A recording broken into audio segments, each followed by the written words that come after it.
این برنامه را چهار راه در دسترس شما قرار داده است. خب منم خیلی خوشحالم که در خدمت شما هستم. از خانم دکتر نجفی مهنام خانم تشکر میکنم. من بعد از فکر کنم 10 سال بود دوباره اومدم اینجا. یه ذره زودتر اومدم، کل اینجا رو رفتم یه ذره قدم زدم، چون چند سال اینجا درس میدادم. بعد فکر کنم سال 88 به بعد بود که دیگه اینجا دیگه درس نداشتم. امر کردن که در مورد هنرهای دوره قاجار یه ذره با هم دیگه صحبت بکنیم.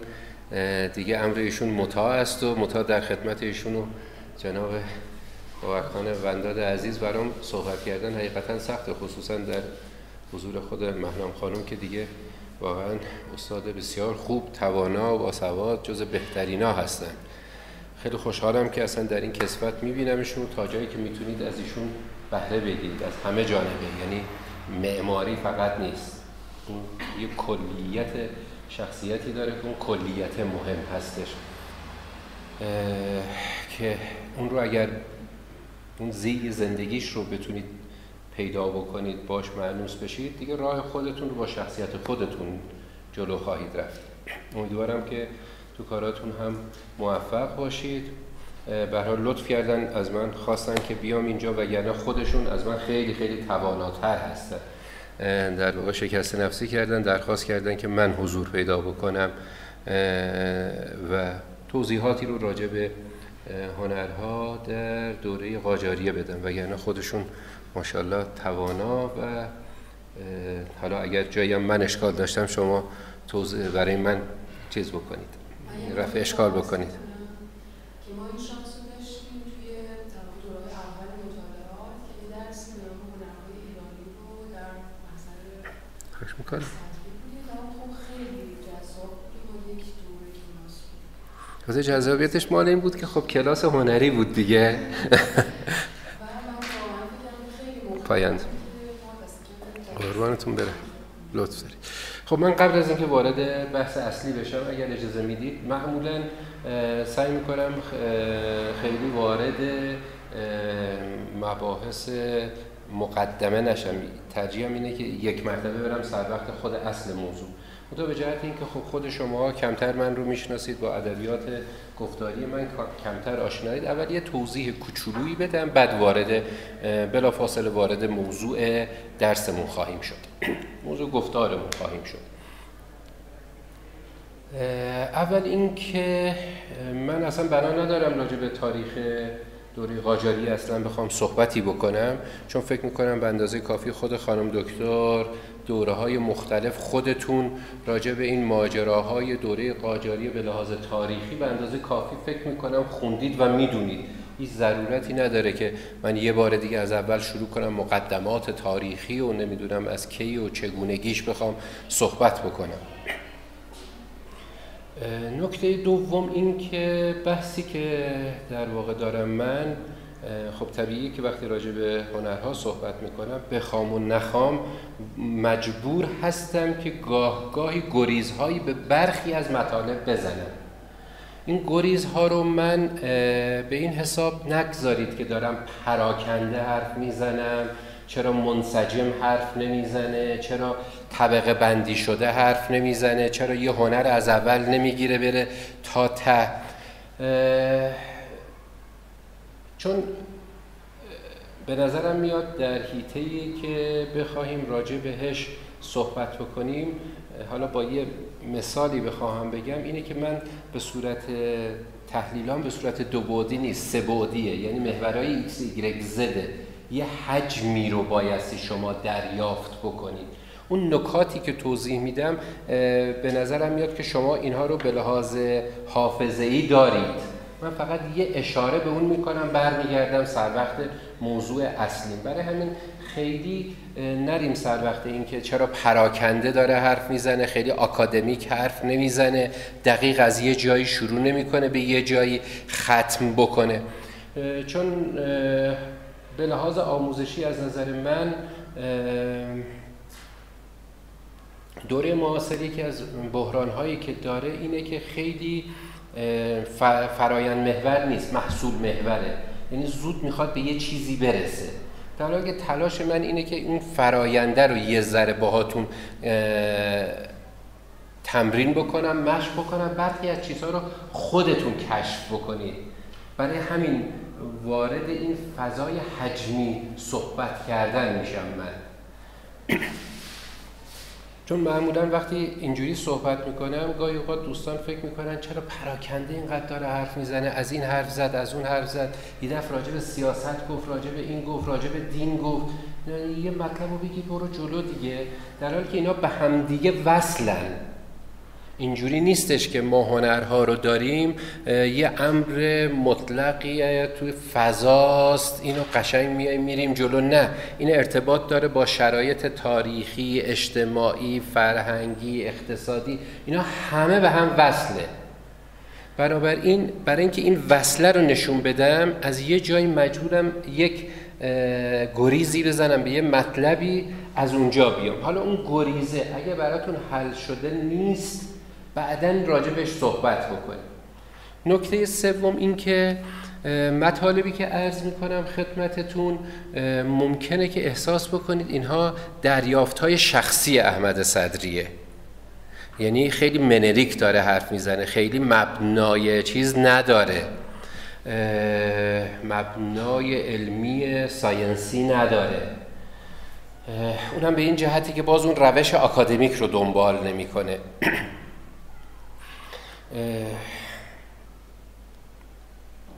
همینطوری که الان عرض کردم خدمتون، آره برخی از این مفاهیم که خدمتون عرض میکنم ممکنه که حتی با چیزهایی که شنیده اید با برخی از دوستان که میگن تناقض پیدا بکنه. این تناقض رو به دو حساب بذارید، یکی برداشت‌های شخصی احمد صدریه، یکی از این پرسپکتیوی که ایستادیم داریم به مقوله هنر نگاه میکنیمه. یک وقت یکی هست به قاجاری از منظر سیاست نگاه میکنه، از منظر اجتماعی نگاه میکنه. این تفاوت‌ها رو میتونید از این منظر هم ملاحظه بکنید. مبحثی که الان وارد بحث اصلیمون هنرها در دوره قاجاریه میشیم. تا اینجا اگر کسی صحبتی چیزی داره، گفتگویی لازم هست با هم انجام بدیم که به مفاهمه با هم دیگه برسیم، سوالی تا اینجا اگه دارید بفرمایید، اگه نه من وارد مبحث درسی که قرار گفتمان، درس که نه، یه گفتگویی که داریم با هم دیگه بشیم. خب چشم خوبه اینجا.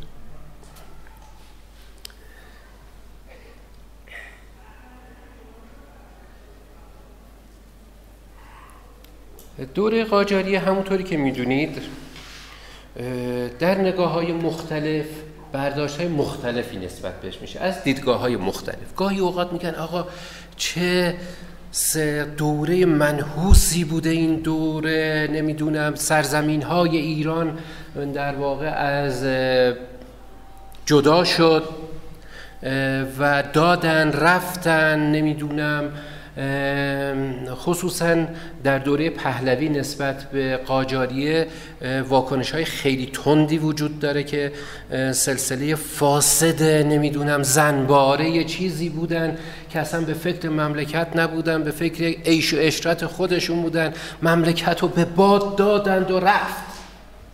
من با این بخشش فعلا کاری ندارم که ممکنه که به لحاظ اجتماعی بخوایم وارد بشیم، همه اینها جای صحبت داره، نظریه‌های متفاوتی در این زمینه وجود داره.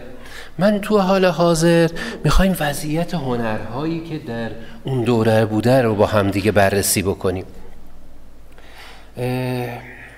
هنرهایی که توی دوره قاجار خب قابل بحث هستش و میشه راجع بهش گفتگو کرد، در شاخه‌های مختلفی میشه صحبت کرد. حالا اگر بخوایم یه دسته‌بندی کوچولویی رو داشته باشیم که شاید خیلی هم درست نباشه، ولی به هر حال برای اینکه یه طبقه بندی کوچولویی داشته باشیم تو ذهنمون بتونیم یه دسته‌بندی بکنیم، توی 3 دسته با هم دیگه امروز می‌خوایم صحبت بکنیم که اینا هم از هم جدا نیستن. البته حالا تو صحبت‌ها می‌بینید جدا نیستن، ولی فعلا همینجوری با هم دیگه مسامحتاً جداشون بکنیم. یکی بحث موسیقی هستش، یکی بحث هنر هنرهای دیداری، هنرهای نمایشیه. با همدیگه راجع به اینها با هم یک گپ و گفتگویی داشته باشیم.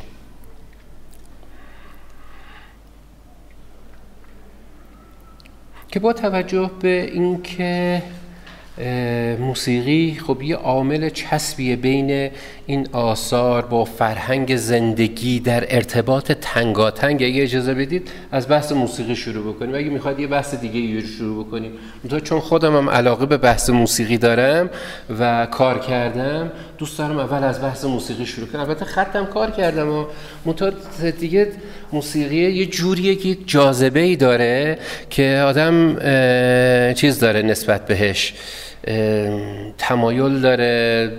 شاید هم به جهت اینه که توی ضمیر ناخودآگاه غیر ارادی ما این وجود داره و تمام ساحات زندگی ما باش درگیریم. یعنی شما از لحظه‌ای که از بدو تولد تا دوران فوت، خصوصا تو موسیقی اقوام، می‌بینید کمتر آیینی رو داریم که با موسیقی همراه نباشه، جزء لایتجزای زندگی هستش. بنابراین از بحث موسیقی شروع می‌کنیم.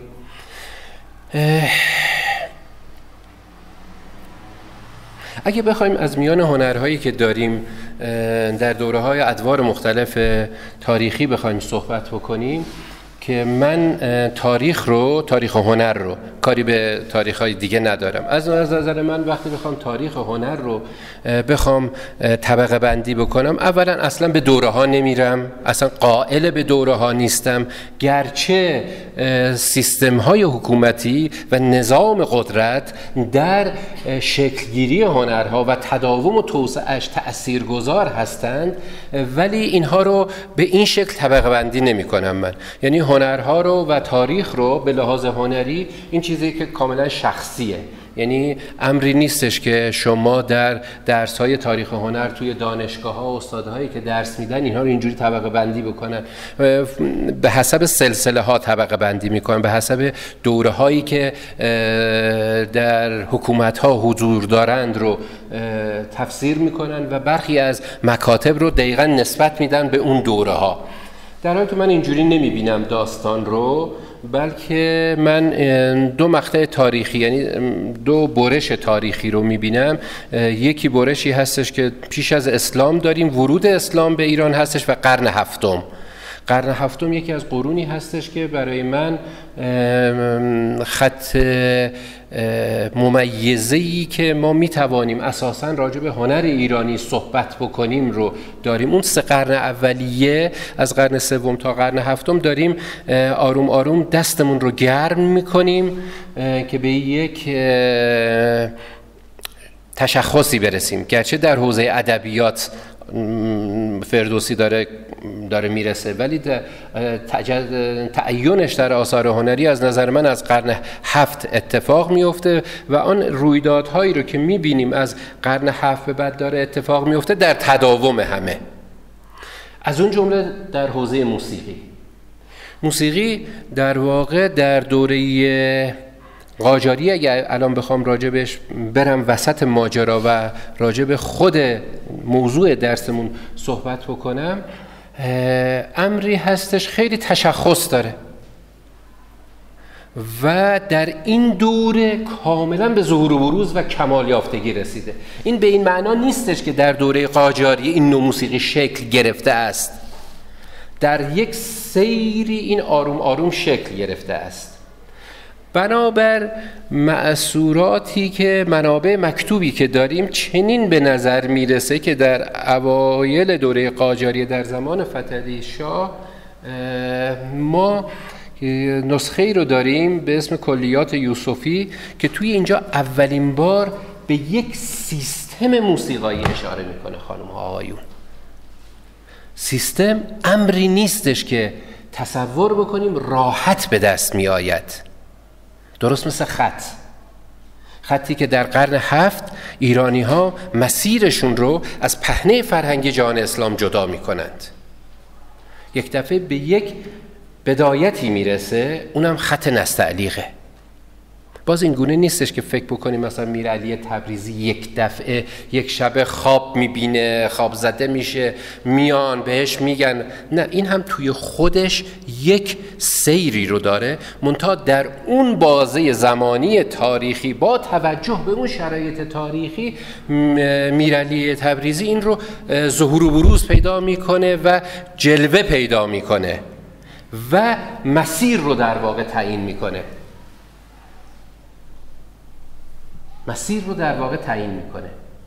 یعنی اینکه خط نستعلیق شکل میگیره، این همون گریزاست که میزنم میگم ناچارم بزنم. فکر نکنید باز دارم حاشیه های چیزی میرم ها. خط نستعلیق ابداعش یک امر ساده نیست عزیزان. ابداع یک خط امر ساده ای نیست که ایرانی ها راهشون رو جدا میکنن. به نظر میرسه بر اساس کتاب درت تاج قطب الدین شیرازی چنین به نظر میرسه که باز این مورد وثوق خیلی از محققین موسیقی نیست و قبول ندارن این رو، ولی به نظر من به حسب سوابق تاریخی میتونیم بهش اشاره بکنیم، اینه که نطفه موسیقی ردیف دستگاهی از قرن 7 شکل میگیره. اون تا نطفهشه، مثل اینکه اسپرم و تخمک دارن به همدیگه میخورن، هنوز هیچ موجودی شکل نگرفته. این برای اینکه شکل بگیره زمان نیاز داره، منتها در طول زمان موسیقی دچار مشکلاتی میشه. مثلا در دوره صفویه دچار حرمت میشه. خیلی از موزیسین های ما میرن سمت هند.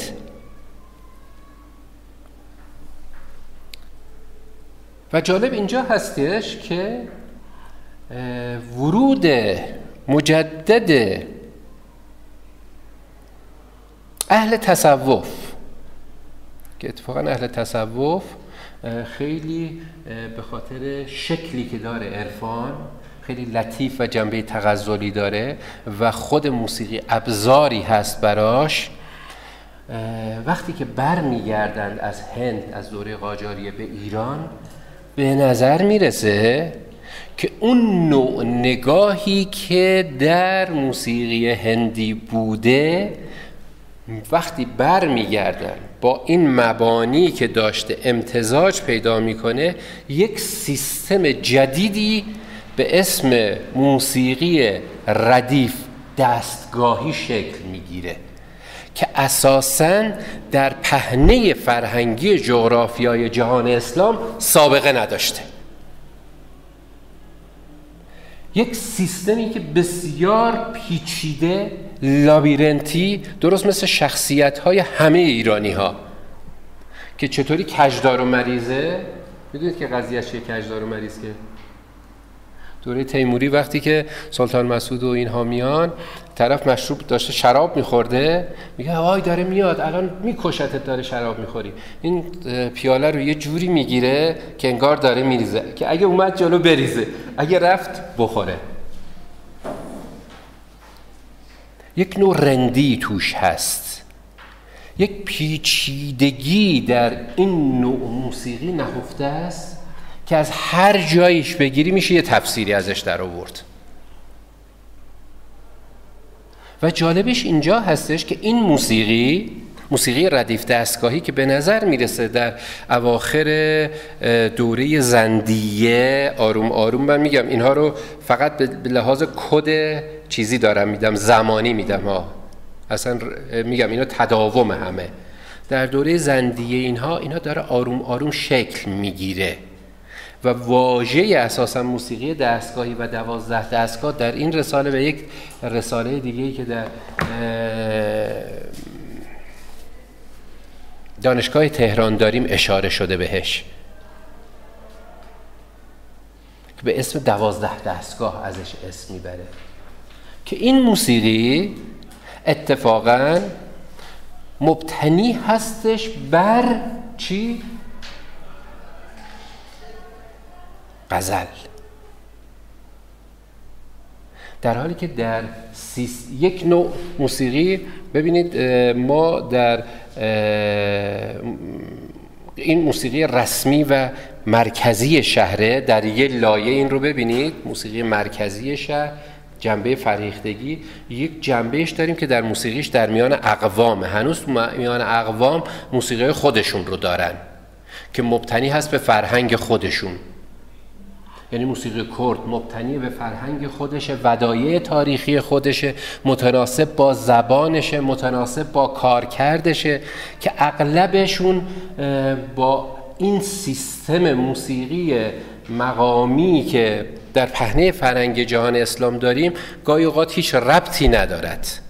مثلا در موسیقی کردی مثلا فواصل روی 2 نوت شکل میگیره، یه ملودی روی 2 نوت درست میشه، مثل هوره ها، بزمیگو، چپلا، اینها روی 2 نوته، اصلا هیچ ربطی به اونها هم نداره. ولی مناطق مرکزی ایران، فارس زبان ها به اون سیستم ربط داره. در واقع به نوعی منطقه فارس زبان ها هستش که اون سیستم موسیقی مقامی رو ازش میگیره، آروم آروم یه سیستم جدید درست میکنه، مثل اون عکاسی آنالوگ و عکاسی دیجیتال. یه جاهای همپوشانی داره، یعنی نسبتشون اون خصوص من وجهه، اینجوری نیست اون خصوص مطلق باشه که این کاملا احاطه داره بر اون.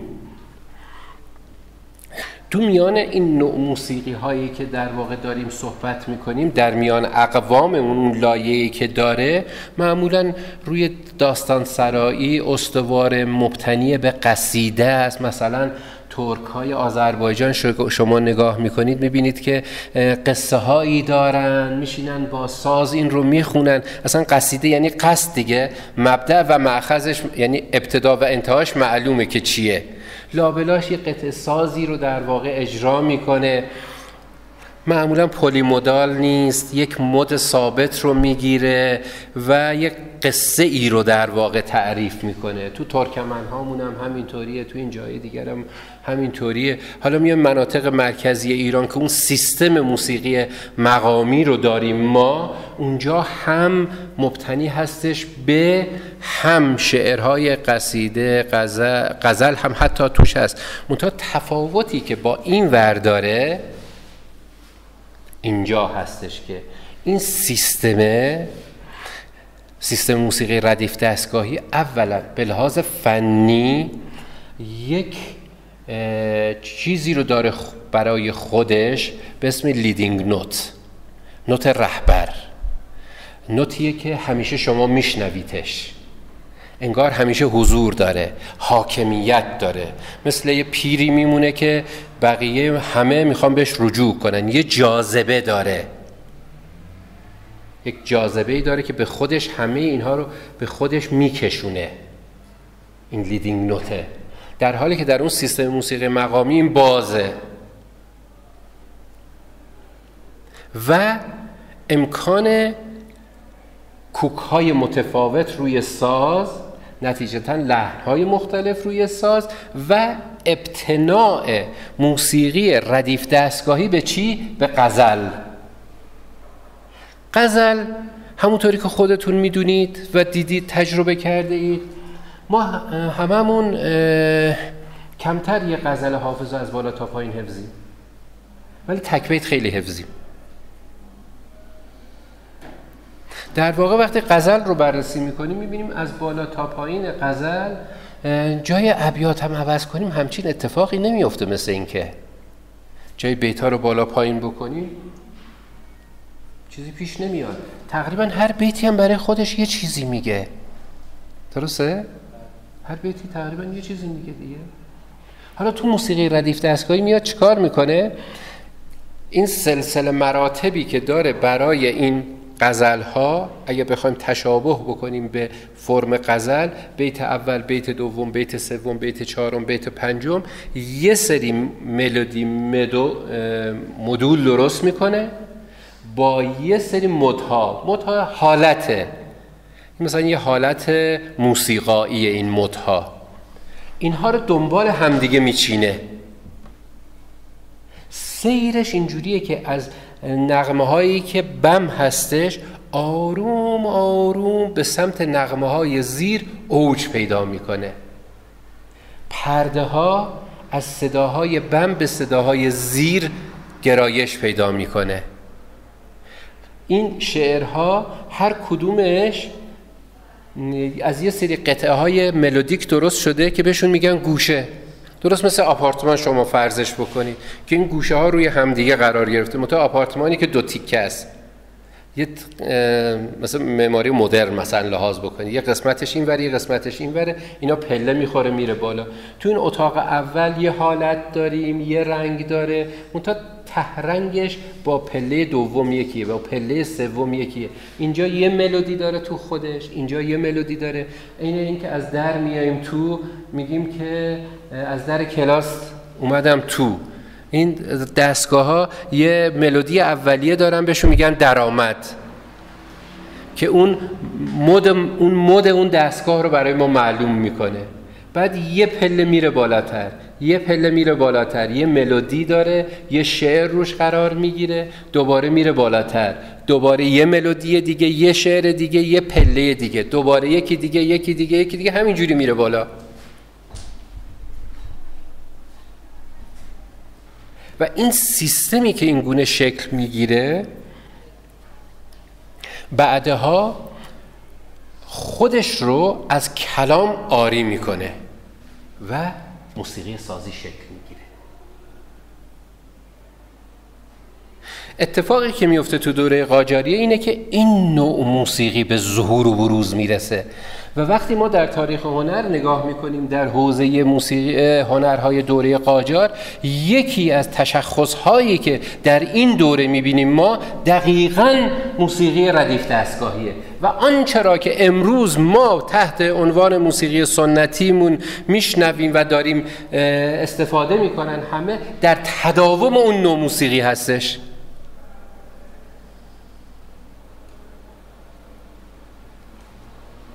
که به نظر میرسه این نوع موسیقی به لحاظ تاریخی ببینیم، همونطوری که گفتیم ما با هم دیگه دوره زندیه میاد به قاجاریه. پس شواهد تاریخی هم به ما نشون میده که این نوع موسیقی پایه های اولیش توی شیرازه.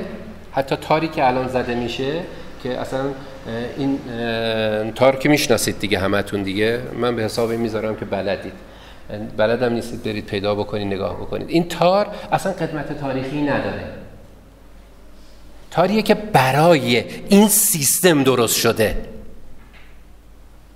برای این سیستم، پاسخگوی این سیستم هستش. تار در واقع تار اصلا شیرازی بوده.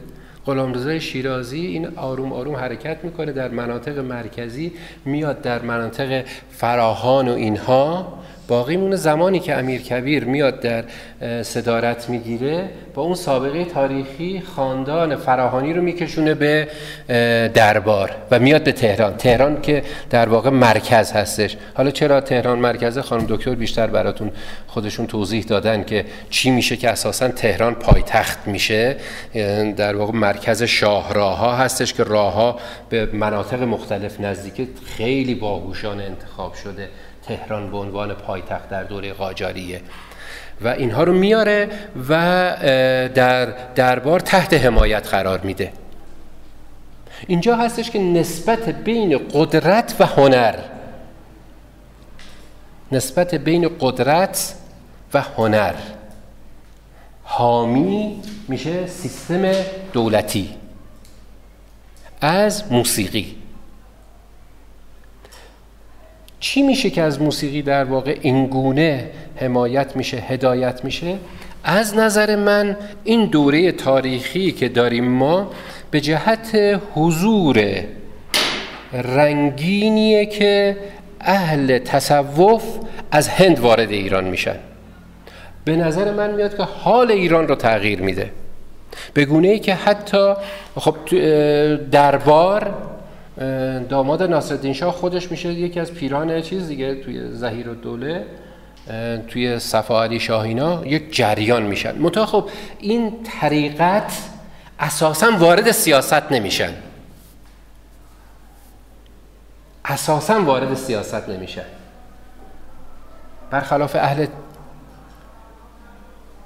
شریعت که همونطوری که میدونید در دوره قاجاریه بعد از نهضت مشروطه که یکی از اتفاقات عجیب و غریب هستش که در اون دوره میفته، خب بعد اصلا دعوای بین مشروع خواهان و مشروط خواهان در میگیره دیگه، و اولین بحثایی که اساسا ما راجع به بحث ولایت فقیه داریم در اون دوره طرح میشه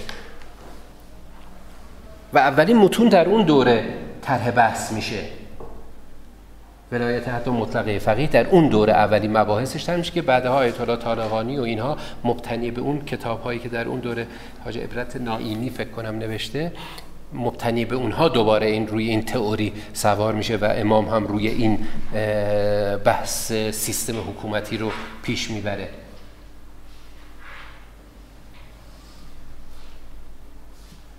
و میبینید که حتی توی دربار اون صالح شیرازی اون بحث تحریم تنباکو اینها پیش میاد،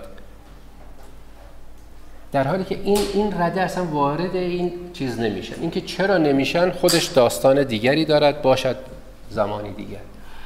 اما اینها که میان نیست توی اهل تصوف خیلی اهل تساهل تسامحن و تو حوزه امری به نام موسیقی که در فقه شیعه تا الان نتونستن حلش بکنن، خیلی راحت باش برخورد میکنن و اینکه حال افراد رو خوش میکنه. از طریق خود این شعرها حال آدمها رو خوش میکنه. برخی از مضامین و مفاهیم حکمی رو از این طریق بهشون آموزش میداد افراد. یعنی امر غیر مستقیمه ها، یعنی در تاریخ وقتی نگاه میکنید میبینید که اهل فتیان، اون چیزی که ما بهش میگیم هنرهای صناعی، همه اهل فتیان بودند، یعنی به این سلسله های طریقتی وصل بودند. برای همینه که آداب ظاهر و باطن دارند و حکمت عملی دارند که توی فتوتنامه های اصناف همه اینها آمده است. یعنی شما تو تاریخ هنر بخواید نگاه بکنید تو ایران، تو واژه هنر هیچی پیدا نمی کنید، چون اصلا ترمینولوژیش نبوده. هنر بوده ها، منتها به این مفهومی که الان ما داریم نبوده. ما صنعت داشتیم، اون هنری که داریم فضائل اربعه است: عفت، شجاعت، نمیدونم پاکدامنی، ایناست.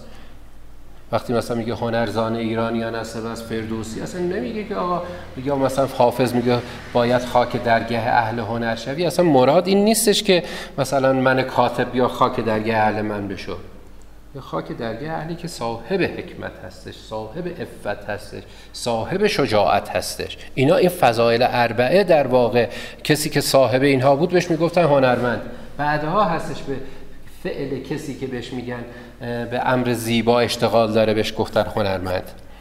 اینا تو تمام صنایع بودند، یعنی به نوعی با حکمت عملی در میان توده های مردم زندگی میکنن. یعنی همین الان شما مثلا برید مناطق خراسان، اون خوسف و نمیدونم اون طرف ها، میبینید هنوز مردم با واژه های عرفانی حرف میزنن، سر خفی و سر جلی و اینا حرف میزنن.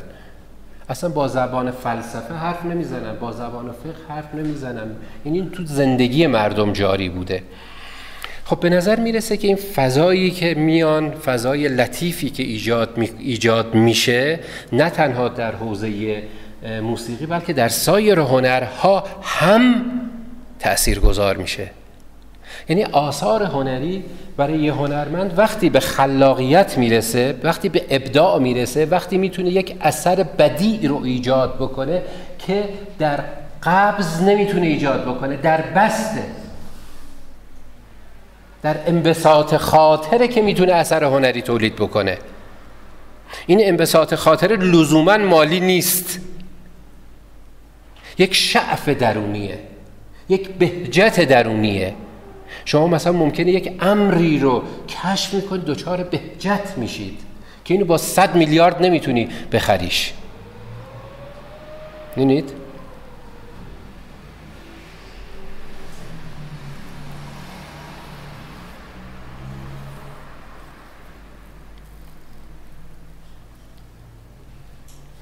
این بهجته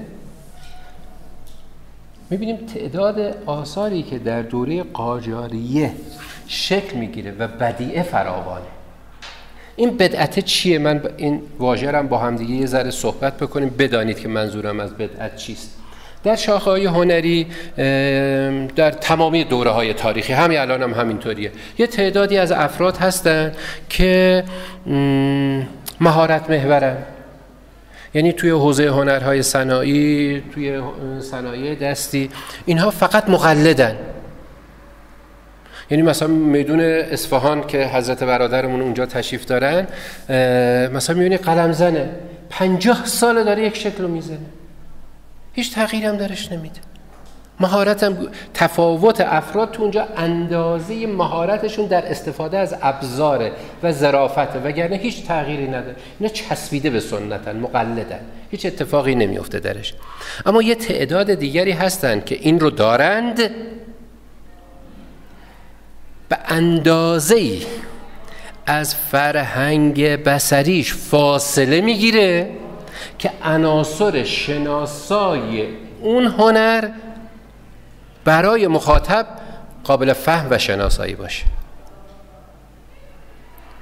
که اینها لزوماً هر کسی که به یک عملی اشتغال داره به این ساحت نائل نمی شود، یه تعدادی نائل میشه. از میان این تعدادی که نائل میشن، تعداد بسیار بسیار بسیار بسیار محدودی هستن که نقش تأسیسی دارند. یعنی امری که اساساً وجود نداشته است رو ابداع میکنند، یک راه جدید رو در واقع شکل میدند با تجربیات قدیم. مثلا شما در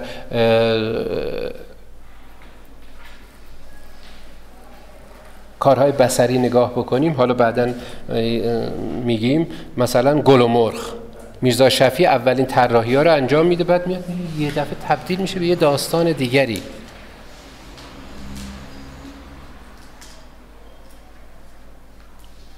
پس ما میبینیم که توی حوزه موسیقی در دوره قاجاریه یک سیستم موسیقایی که کمال پیدا کرده، دیگه کاملا به بلوغ رسیده، ما بهش نائل شدیم.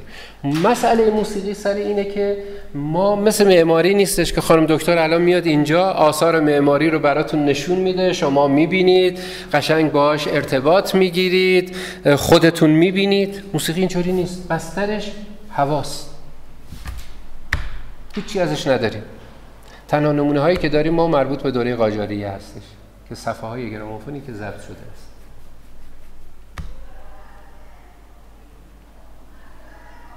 هیچی نداریم. در این دوره در واقع به بلوغ میرسه. حالا اون وسط ها چه اتفاقهایی افتاده؟ چون موسیقی اینگونه نیستش که ما فقط به این منابع مکتوب، به این رساله ها مراجعه بکنیم، به این شکل ها مراجعه بکنیم بفهمیم موسیقی چی بوده. برای اینکه توی موسیقی خصوصا ردیف دستگاهی ما الان اینطوریه که روی یک بستر آوایی ثابت با تغییر اکسنت روی نوت‌ها دو تا مد مختلف ایجاد میشه. این مطالعات نظری هیچ استفاده عملی نداره، یعنی توی عمل اتفاق دیگری میفته، نمیدونیم چی بوده. ولی چیزی که میدانیم اینه که در این دوره ظهور و بروز پیدا کرده، به بلوغ رسیده و در دوره ناصری این کامل شده. به نظر میرسه که تحت تأثیر مراوداتی که ما با غرب داریم و تمنای غرب رو داریم، آروم آروم در اون دوره یک کسی رو داریم به اسم میرزا عبدالله فراهانی. این میاد یه سیستم آموزشی شفاهی ولی مکتوب منظورم این نیستش که چیز نوشته شده ها، چون وقتی مکتوب میشه یعنی صلب میشه دیگه، یعنی شما هر وقت این قطعه رو ببینید با این چیز میزنید.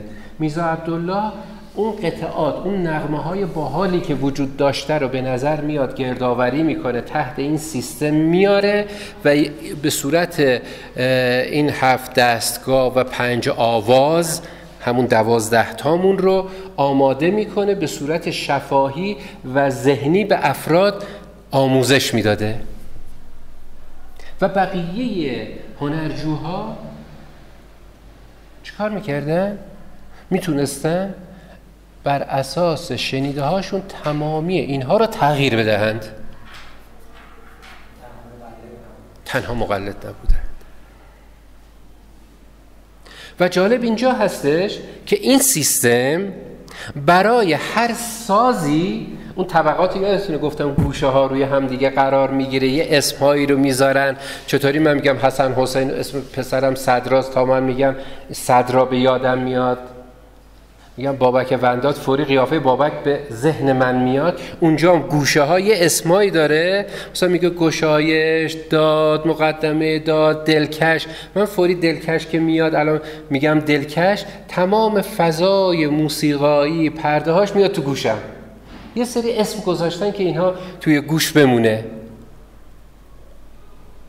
اینا توی گوش میمونه و اینها رو اومد تنظیم کرد میرزا عبدالله. ولی هر سازی برای خودش با توجه به اقتضاعات ساز این چیدمان رو یه جوری میچید.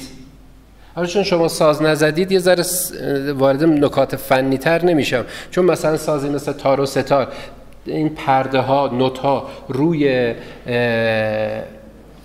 دسته ساز معلومه، در حالی که و تعداد زیاده، در حالی که ویولون هم میتونه اونها رو اجرا کنه، در حالی که سنتور این امکان رو نداره.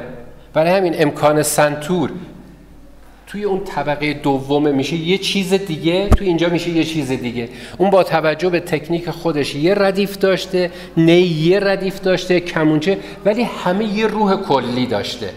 یعنی همه میشنیدن میگفتن داره ماهور میزنه، منتها با توجه به تکنیک و اقتضاعات ساز. درست شد؟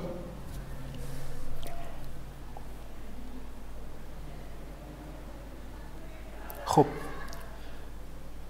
ما میبینیم که این نوع موسیقی که داره در بستر جامعه داره آروم آروم شکل میگیره، آیا فقط برای طبقات خواص قرار میگیره؟ اتفاقی که تو دوره قاجاریه میفته، قبلا اینا فقط تو خاندان بود، یواش یواش سایر افراد هم دارن یاد میگیرن این رو. و اتفاقا خیلی از افرادی که وجیه المله بودن نمیخواستن بگن که ساز میزنن، برای اینکه از متشرعا میترسیدن، امر قبیح میدونستن، اینو مطربی میدونستن، ولی عمومیت داشت. چه اتفاقی میفته؟ این نغمه هایی که اجرا میشه به حسب کاربرد میاد توی جامعه. یعنی چی؟ یعنی اون دوره که مثل الان که نبود که مثلا لافتوزه می اومد میگه پارا لافتوزه، اون یکی میاد باقالی داریم، باقالی بودو، باقالی دارم. بعد از یه جایی میاد توی تعزیه ها، از یه جایی میاد توی روزه ها، روزخون ها ازش استفاده میکنن. حتی روزخون ها موقعی که میرفتن بالای منبر میگفتن مثلا امروز میخوام در بیات ترک گوش روح الارواح براتون روزه بخونم. میاد در بستر جامعه و کاربرد اینجوری پیدا میکنه، میره لابلای جامعه. و از طرفی خود حکومت هم، دستگاه حاکمه هم، همونطوری که میدونید تکیه دولت رو داریم دیگه، درسته؟ توی تکیه دولت خب تعزیه های رسمی درست میشه، متون تعزیه گردآوری میشه، متون تعزیه توش نوشته میشه که هور مثلا در بیات اصفهان میخونه، امام حسین در چارگاه میخونه، ریز به ریز این عبارت ها نوشته میشه، به مناطق مختلف فرستاده میشه. و این گونه این در واقع از طریق حوزه نمایش، تعزیه و نقالی، پرده‌خوانی، این داره میاد توی بستری از جامعه قرار میگیره. در یه لایه خاص‌تر خودش که به صورت خواص هستش، این نوازنده ها در میان خودشون خواننده ها رو دارن و همونطوری که عرض کردم آروم آروم میره به سمت این که فقط و فقط چی اجرا کنه؟ ساز اجرا کنه. یعنی حتی از کلام خودش رو خارج بکنه در پرده سخن گفتن. برای همین دو تا ردیف درست میشه، یه ردیف آوازی، یه ردیف سازی. گاهی اوقات این دوتا هم با هم دیگه، فرهنگ خودمون این دوتا با هم ادغام پیدا میکنه، ساز آواز میشه. یعنی یه موقعی من نوازنده هستم، مثلا جمعی هستش خواننده نیست، شروع میکنم ساز زدن، یعنی به تجرد میرم، تجرد میره. طبیعی هستش که توی این دوره وقتی که بر بداهه استوار هستش، برای اینکه توی لحظه من اون گوشه ها رو من میتونم جا به جا بزنم، عین غزل به حسب اقتضاء محیط، جامعه، بچه‌هایی که هستن، مخاطبینم جوونن، خب اینا خب سخت آواز زدن، گوش کردنشون، آواز رو کمتر میکنم، قطعات ریتمیک رو بیشتر میکنم. محفل یه کمی چیزتره، جا افتاده تره، اهل نظرن، بیشتر دوست دارن مفاهیم رو بفهمن. خب طبیعی ضربی ها رو کم میکنم، من قطعات آوازی رو زیاد میکنم که ریتم کمتری رو داره، ولی داره یک وزن خاص هستش، ولی دور ریتمیک نداره. اون رو در واقع اشاره میده. و جالب هست در این دوره، عرض کردم موسیقی تو این دوره به یه بلوغی رسیده. این بلوغ مال خود این دوره نیست، در طی زمان رسیده، بسترش آماده شده در این دوره، ولی از هر کس که سوال بکنیم میگه مال این دوره است. این که بگیم چه کسی این رو درست کرد نمیتونیم بگیم کی.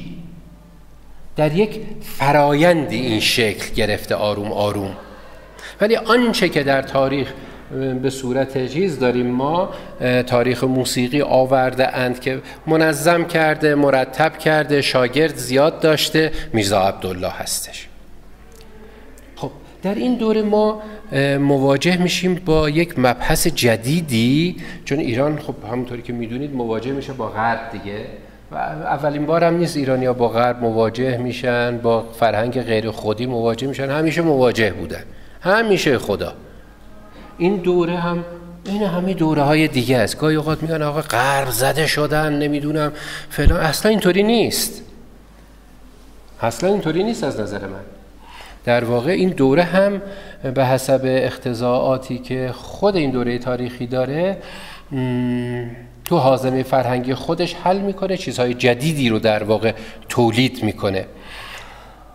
کما اینکه مثلا ما سرورالملک یکی از نوازنده‌های بسیار خوب دربار بوده که برای دربار ناصری ساز میزده، خب خیلی جایگاه بالایی داشته دیگه، دربار ازش حمایت میکنه، حق مقرری بهش میده، خب بالاخره با شاه دمخوره دیگه بابا دیگه. حالا شاه هم که میگیم یه دفعه چیز نشید تا فورید شما دوره قاجار رو حساب کنید که قاجاری که نه نفت داره، اصلا دیکتاتوری از زمانی شایی میگن دیکتاتوری، با دیکتاتوری زمانی شروع میشه که اساساً دولت واجد یک قدرت مالیه، از زمانی که نفت نیست، هزینه دربار از طریق بازاری ها داره اداره میشه. اصلا یعنی وابسته است به دو طرفه است، وابسته دو طرفه ای داره. اصلا نهضت تنباکو هم برای همین ایجاد میشه که میان میگن که آقا اگر از بلژیک شما وارد بکنید ما هزینه های چیزمون میاد پایین، درآمدیمون میاد پایین، نتیجتا بازاری ها که ما میخوایم به حوزه ها کمک بکنیم درآمد میاد پایین، حوزه ها شکست میخوره، اسلام شکست میخوره، فلان است. در حالی که اگر اونجا بیاد از جایی مثلا انگلیس مثلا وارد بشه، یادم نیست کجاست، ما اینقدر مالیات میگیریم، اینقدر چیز میشه، اینقدر فروش میره و درآمدهای ما اینقدر زیاد میشه و نتیجتا هم حکومت هم نهاد روحانیت میتونه از این بهره مند بشه.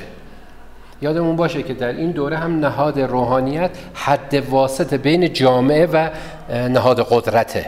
قدرت میخواد چیزی رو به مردم اعمال بکنه از طریق روحانیت، مردم میخوان چیزی رو اعمال بکنن به شاه از طریق روحانیت، یعنی حد واسط، کاتالیزر این وسط. اینو یادتون نره.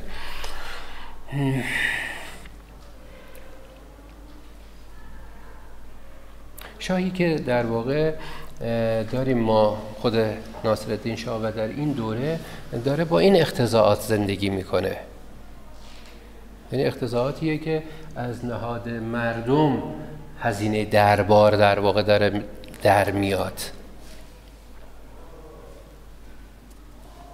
خب برم سر وقت ماجرای این که در این دوره تاریخی ما مواجه میشیم با غرب. بازم میگم تو این دوره خیلی اینو بولد میکنن که واو حالا چی شد، هیچ اتفاقی نیفتاده، مواجه شدیم با غرب. اینا رفتن دیدن تمنای این که دارن، همین الانش هم خودمون هممون از دم این خصوصیت رو همین الان هم داریم، منتها به صورتش فرق کرده.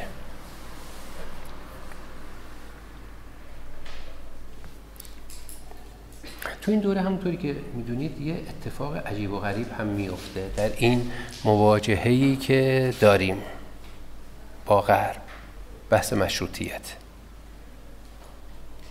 و اساساً نهاد قدرت میره زیر سوال.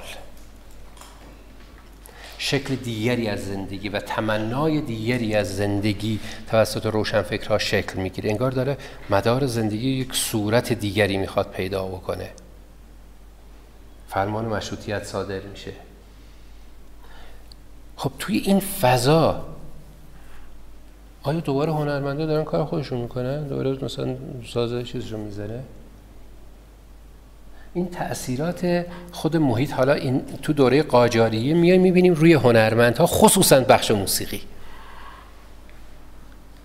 میدونید که تو اون دوره همونطوری که عرض کردم خدمتون، اهل تصوف که صفی علی شاه اینا باشه یه انجمن اخوت شکل میدن دیگه، که خیلی از این آدم‌های اهل هنر میرن جز اون طریقه قرار میگیرن، برای اینکه راحت ترن، کسی به آدم حسابشون میکنن، میدونید، براش احترام قائلن، در حالی که در اون بخش فقاهتی اصلا فعلی که انجام میده حرام است.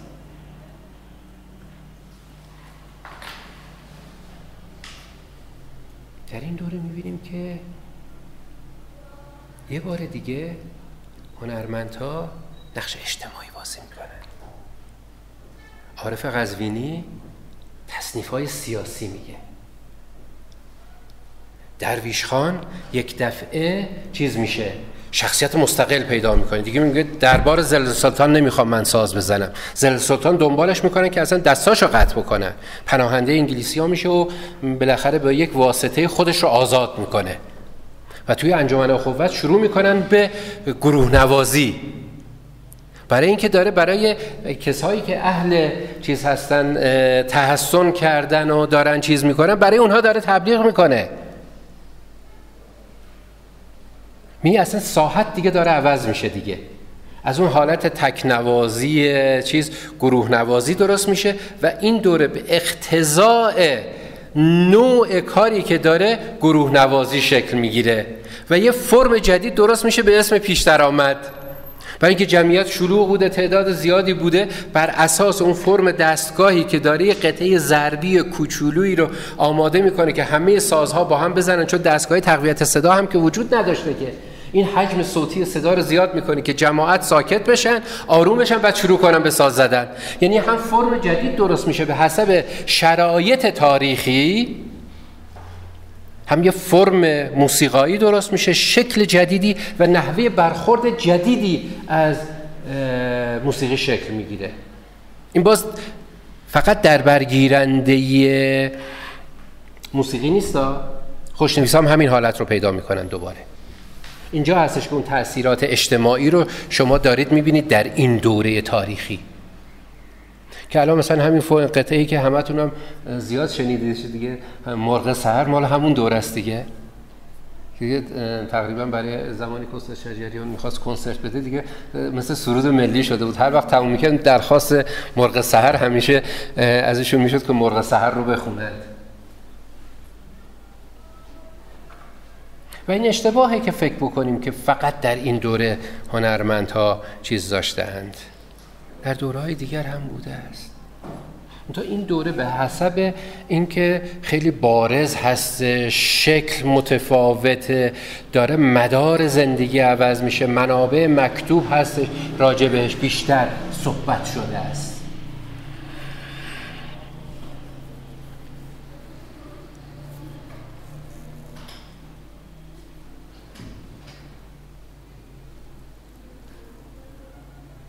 در آثار تصویری هم ما داریم دوباره همین نوازنده ها و اینها میاد نقاش ها، دایره نواز، کمانچه نواز خانوم، اینها رو نقش میکنند. و اتفاقا یکی از چیزهایی که داریم ما در این دوره باز میتونیم روش بایستیم، شاید به جهت این که منبع داریم، حضور زنانه. استاد زهره و مینا طایفه اصلا دسته داشته برای خودش، گروه داشته برای خودش. باز این تنها تو موسیقی نیست، تو بقیه چیزها هم داریم. حضور زن هاست، برای همین که تصویرش هم کشیده میشه. پس اصلا حضور نداشتن یا که حضور داشتن تصویرشون کشیده. ببینید حضور فعالتری رو دارند. ببینید ما تو تاریخمون در مورد خانوم ها همیشه یه خط داریم، ما معمولا چیزی راجع بهشون نوشته نمیشه، اگر هم بوده نوشته نمیشه، یا مگر خیلی شاخص بوده یا اتفاق خاص افتاده مثلا ازش یک اسمی یاد کردند. ولی تو این دوره نه. مثلا در حوزه خوشنویسی خیلی بارز، چون خوشنویسی از اون عملهایی بوده که خب خاص مردانه بود و دبیران، حالا که در این دوره کاتب‌های زنی رو داریم که چقدر قرآن نوشتن که یکیش دختر خود فتحعلی شاه ام سلمه است که از بهترین قرآن‌های ما هستش در اون دوره نوشته شده. حضورشون به رسمیت شناخته میشه. بله دقیقاً. ولی اینجا به رسمیت شناخته میشه در این دوره تاریخی. برای همین خیلی متشکرم، مرسی. بیشتر راجع بهش مطلب داریم، بیشتر حضورشون رو احساس میکنیم. منتها این احساس باز برگردیم به فضای جامعه که جامعه هنوز اون بحث خود ماجرا زیر سؤاله، خود ماجرای هنر خصوصا بخش موسیقی زیر سؤال، چه برسه به خانم هاش. خود مقوله زیر سؤاله از نگاه فقاهتی. اون دوره به جهت این که خب این نگاه تصوف معابی که الان حضور داره یا حضور چیز داره، کاری به کار کسی نداره، داره کارشو میکنه، داره اون لایه زیر داره کارشو انجام میدهد. اتفاقا از طریق اونها به رسمیت شناخته میشند. پس بنابراین اگر بخواهم در مورد دوره قاجاریه با هم دیگه یک کمی یه صحبتی رو داشته باشیم در حوزه موسیقی، این هستش که یکی از تشخصهای خاصی که ما در دوره قاجاریه میبینیم این ظهور و بروز و تبلوریه که موسیقی ردیف دستگاهی اونجا به ظهور میرسه و به صورت خاص پراکنده میشه، چون زمینه اجتماعیش وجود داره. چون اگه زمینش نباشه نمیتونست، باز در بطون میموند. زمینش فراهم شده، به یه بلوغی رسیده، این دیگه زمینه آماده است، به بلوغ رسید و نمایان شد. و در میان هنرهایی که توی دوره قاجار اگر بخوایم به طور خاص ازش اسم ببریم، دقیقاً موسیقی ردیف دستگاهی. که حالا خود این ماجرای موسیقی ردیف دستگاهی اگه بخوایم راجع بهش صحبت بکنیم، بازش بکنیم که دقیقاً سیستمش چیه، چطوریه، داستان بسیار بسیار سخت و پیچیده هستش. بسیار سخت و پیچیده هستش. سختیش از این بابته که چند لایه است، یعنی توضیح راجع بهش یک کمی مشکل هستش. تا یک کمی خودتون باهاش آشنا نباشید، باهاش مأنوس نباشید، این گفته هایی که عرض می کنم خدمتتون براتون بی‌معنیه.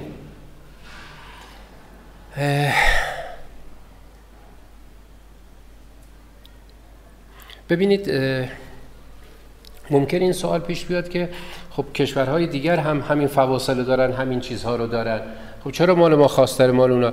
ببین ماجرا سر این هستش که این تو همه مسائل داریم این روها. مثلا میگیم خصوصیات ایرانی ها چیست، این مال ایرانی هاست، میگه مگه ژاپنیه نداره، مگه آفریقاییه نداره؟ چرا داره؟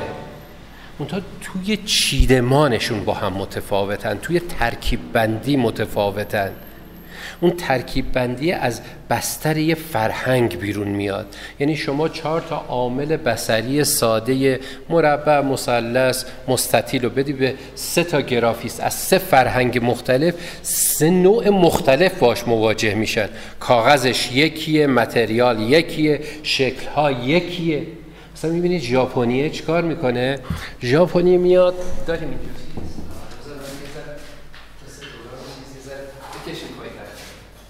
ژاپنی میاد یه مستطیل عمودی میگیره، اینو میذاره اینجا، اینو میذاره اینجا، میبینید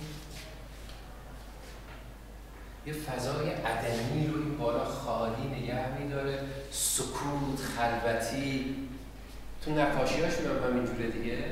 دیدید که تو آیین نقاشی‌های سومو 2 تا ضربه میزنه، مثلا یه پرنده این گوشه میکشه کل فضا خالی، برای اینکه به وجه عدمی میره، برای همین که زن توی اونجا شکل میگیره، برای همین که موسیقیش شما گوش بکنید خوب موسیقی‌های شرقی ریز نداره، فضاهای خالی داره.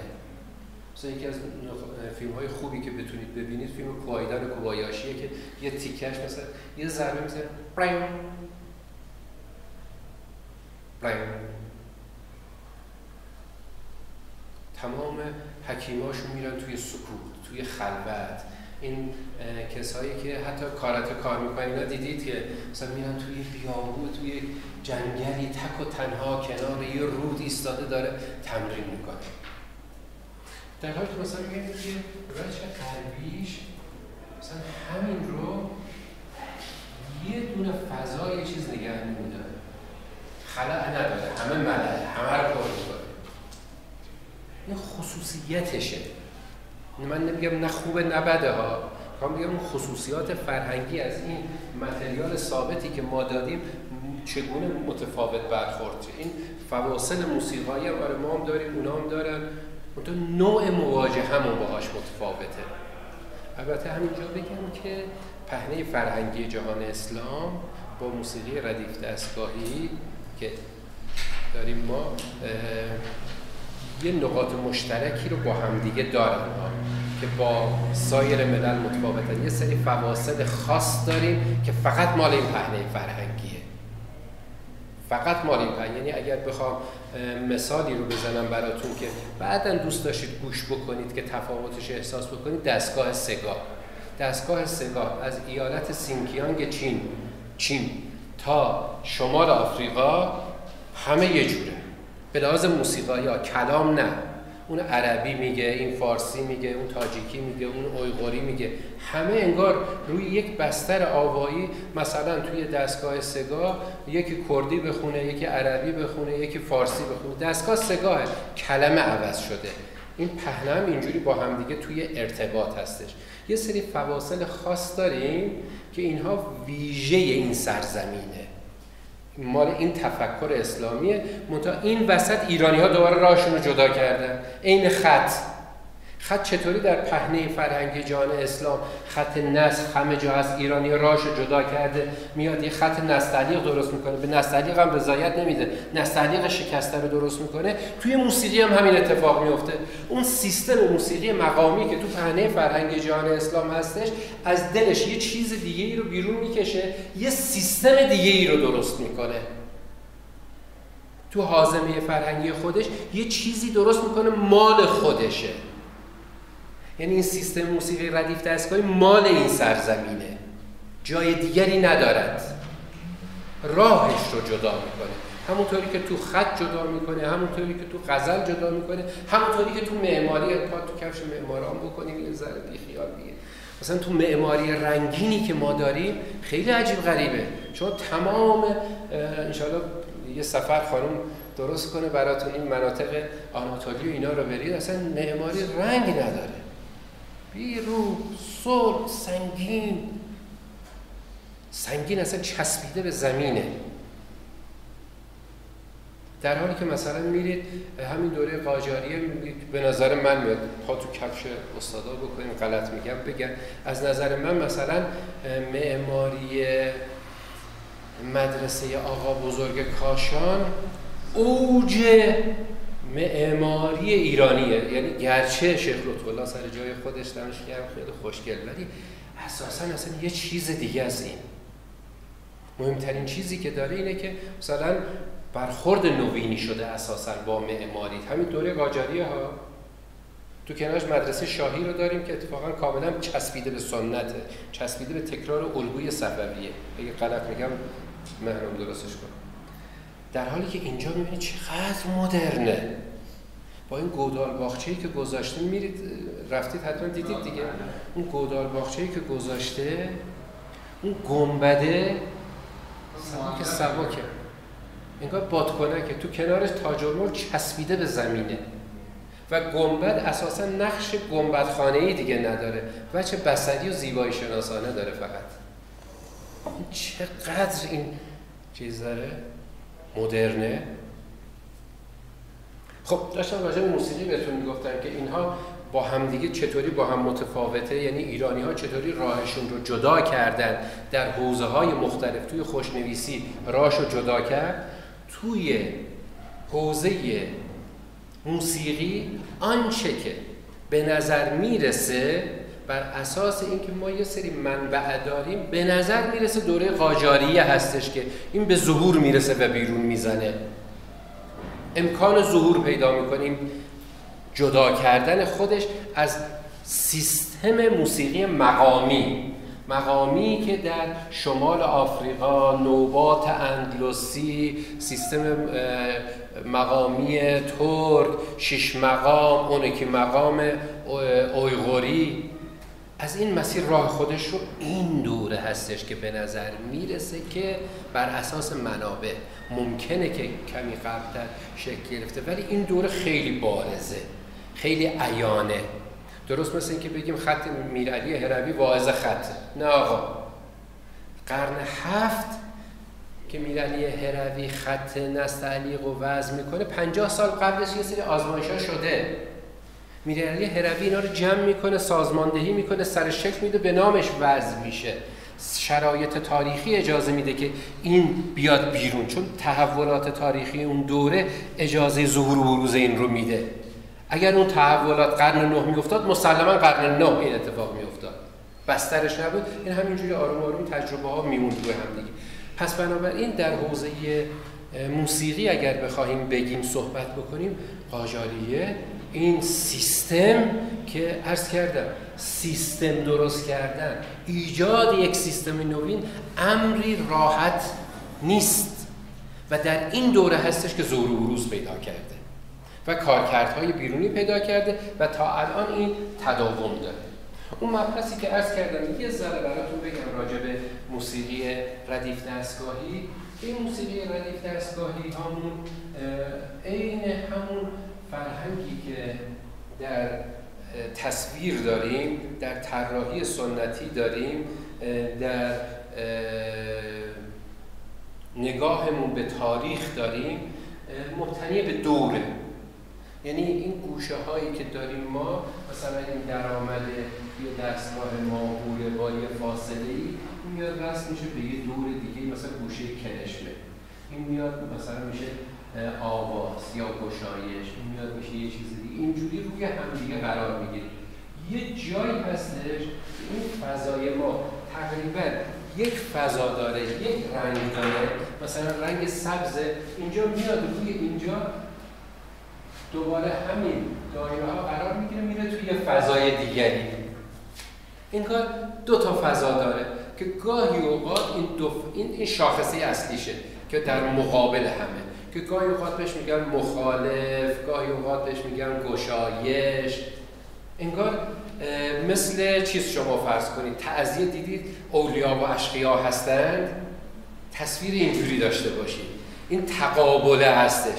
این در واقع توی یک فضای موسیقایی داره سیر میکنه، گوشه ها آروم آروم آروم آروم بالا میره، اینجا میاد توی یک فضای دیگری، فضا رو میشکونه، پلیمودال میشه، چند مد میشه.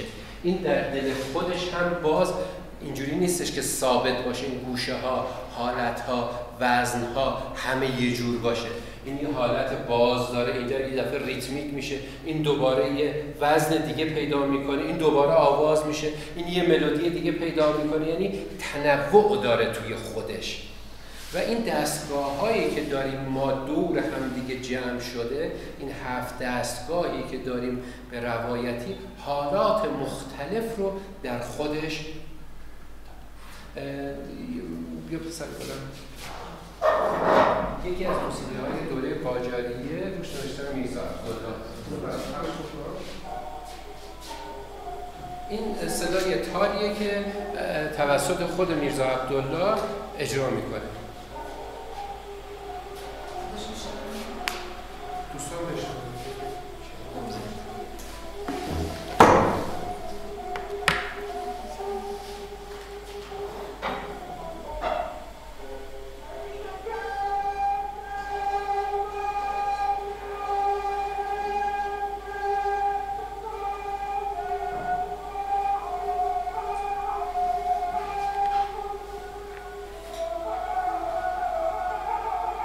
خارج از ایران ضبط شده.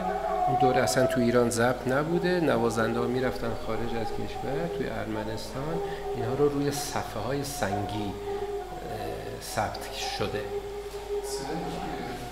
قلی خان شاهی تو دوره ناصری هست. دوره ناصری بله.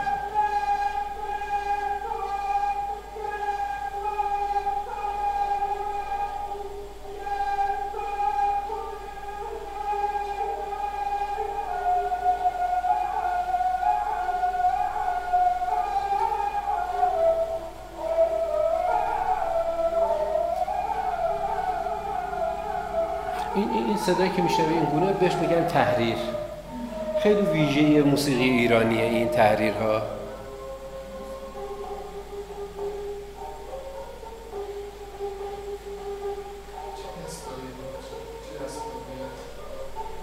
شور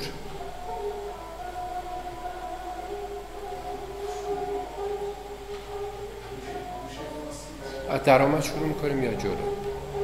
نه چیز خاصی نیست، مال خودش در روی پردای درآمد ایستاده. الان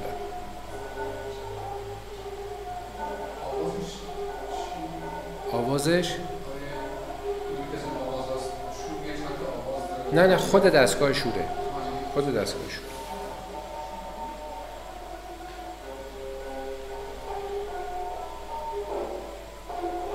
این مثلا یه دفعه یه قطعه ریتم تو چون صفحه 3 دقیقه‌ای بوده، یه درآمد می‌کردی، یه آواز می‌خونده، یه تصنیف می‌خونده، یه تیکه ریتمیک هم می‌زد. مثلا تو 3 دقیقه یه قطعه رو اجرا می‌کردن. خیلی کار پیچیده و سختیه این. خیلی تبحر می‌خواد که شما خلاصه بکنید.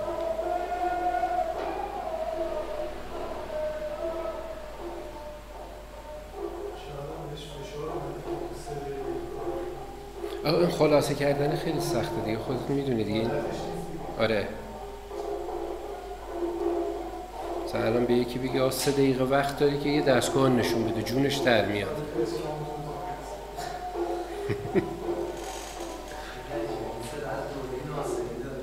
خب میشه خواهش بکنم مهنام جون یه دونه دیگه فایل هستش، میسیو لومر هستش. میسیو لومر یه فرانسوی بوده که دوره ناصری میاد ایران و یک گروه موسیقی نظام رو شکل میده که اساساً خود موسیقی لومر میاد اتفاقاً تحت تاثیر موسیقی ایرانی قرار میگیره و اولین کسی هستش که میاد ایرانی ها رو با نوت‌های با نوشتن موسیقی آشنا میکنه که اون دوره هم عین همه چیزها اول با واکنش شدید روبرو میشه، بعد میبینن نه بابا چیز بدی هم نیستش، همین نوشته دیگه، یه چیزی ثبت شده دیگه. خود ایرانی ها هم میرن سر وقتش نوت‌نویسی رو کار میکنن، یاد میگیرن. منتها خب برخی از ظرافت و دقایقی که توی ردیف هست طبیعیه که نوشته نمیشه. همه موسیقی ها اینجوریه، این نه مال ما، مال موسیقی کلاسیک اروپایی هم اینطوریه. این نکاتی داره که نمیشه نوشتش، یعنی تو مکتبه باید باشی، زیست کرده باشی که مثلا این نانس کوچیک رو مثلا اونجا بدی، این نانس کوچیک رو دیگه نمیشه نوشته. اینا دیگه چیزهای دریافتیه، برای همه چیز نمیشه علائم نوشت. یه گروه موسیقی نظام داشته موسیولومه که اتفاقا میاد اینها رو با پیانو هم میزنه، چهارگاه رو قشنگ با پیانو میزنه و تنظیم میکنه براش. خیلی وابسته است اتفاقا به موسیقی ما و اولین سرود ملی کشور رو هم ایشون مینویسه و اجرا میکنه. یکی از ستاره ما موسیولومه. خب این علکبر خان شهرازی پسر خود آقا حسین قلیه که از خاندان فراهانی آقا حسین قلی و چیزایی برادر بودن، این پسرشونه. ببین وقتی میگیم موسیقی سازی ولایت اصفهان، ببین آوازی چیزی همراه باشه داره موسیقی اجرا میکنه، صرفاً سازی. و این باز خودش یک تحول بزرگی ها. یعنی شما در حوزه موسیقی بتوانید موسیقی سازی اجرا کنید، از کلام خودتون رو در بیارید بیرون. این که از کلام گفتم در بیارید بیرون تو حافظه داشته باشید. یه چند دقیقه دیگه راجع به خوشنویسی صحبت می‌کنم. این واژه رو دوباره استفاده خواهم کرد.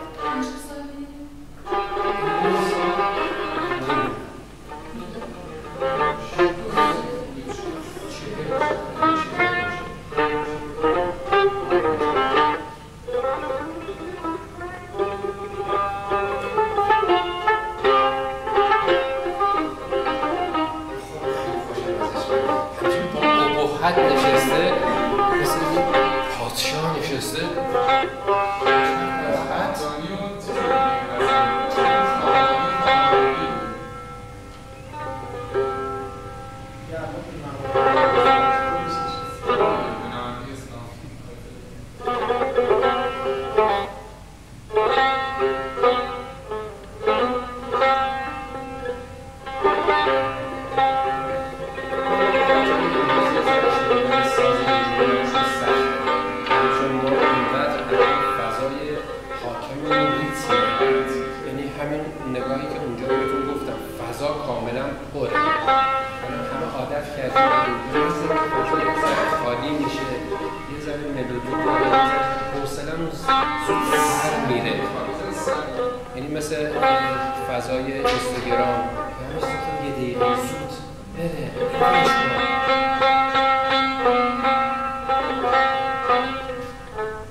بعدم خودتون چیز کنید، گوش بکنید که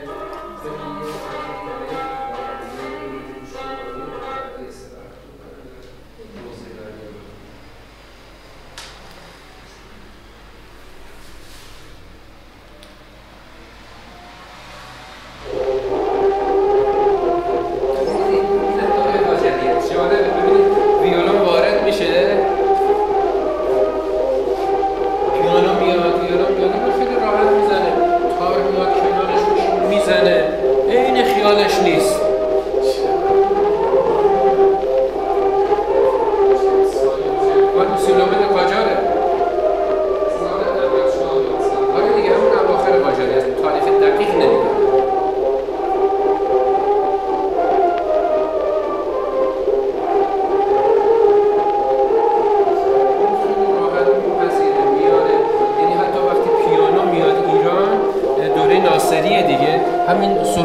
تا پیانو میاد میبینه این قیافش رو میبینه و شروع میکنه کوک کردن فواصل خاص ایرانی، شروع میکنه باش ساز زدن.